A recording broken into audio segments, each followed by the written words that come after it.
৭৫,০০০ নারী ১৯৭১ সালে ধর্ষণের ফলে গর্ভবতী হয়েছিল। ডক্টর জেফ্রি ডেভিস বলছে যে মোট ধর্ষণের সংখ্যা ২ থেকে ৪ লাখ পর্যন্ত হতে পারে। তিনি এই তথ্য দেওয়ার কারণ এই যে ধর্ষণের ফলে জন্ম নেওয়া যুদ্ধ শিশুরা তাদের পুনর্বাসন তাদের বিভিন্ন দেশে অ্যাডপ্ট করার কাজে তিনি সরাসরি সহায়তা করছিলেন।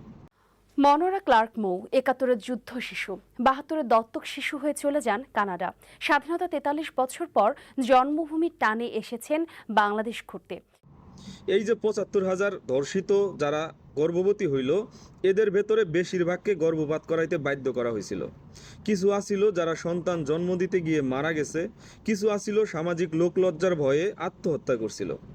ফাইনালি যেই সমস্ত মায়েরা সন্তানগুলো জন্ম দিছিল, এই সন্তানদেরকে বলা হয় যুদ্ধ শিশু।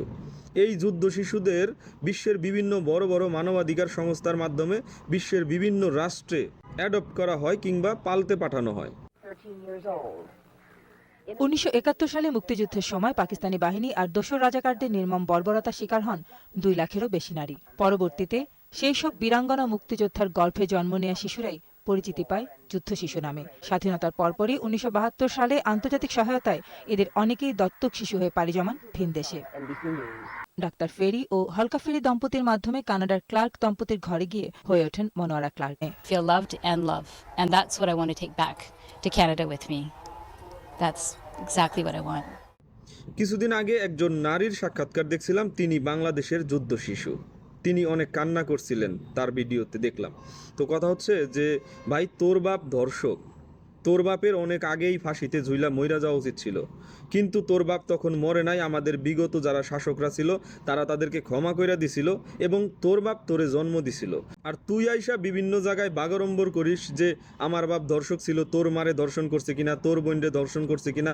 ভাই, তোর বাপ ধর্ষক, তুই গর্বিত হইতেই পারিস, কারণ তোর বাপের কপাল ভালো, তোরও কপাল ভালো। তোর বাপের কপাল যদি ভালো না হইতো তাইলে তোর বাপের অনেক আগেই মরা উচিত ছিল, মইরা যাইতো এবং তোরে জন্ম দিতে পারতো না। তো কথা হচ্ছে যে তোদের কপাল ভালো, আসলে আমাদেরই কপাল পোড়া। তাই তোদের মতো দর্শক বাপের সন্তানদের মুখে এখন আমাদেরকে ইতিহাস শুনতে হয়, যুদ্ধের ইতিহাস শুনতে হয়। তো কথা হচ্ছে যে ১৯৭১ সালের ইতিহাস শুধু বাঙালিরা লেখে নাই, পাকিস্তানি বিভিন্ন সাংবাদিকরাও লেখছে, বিভিন্ন অ্যাক্টিভিস্টরাও লেখছে। দ্য রেপ অফ বাংলাদেশ নামের যে বইটা, এইটা একজন পাকিস্তানি সাংবাদিকের লেখা। তো কথা হচ্ছে যে তারা নিজেরা এগুলা লেখছে, নিজেরা প্রমাণ দিছে যে আমরা এগুলা কইরে আসছি।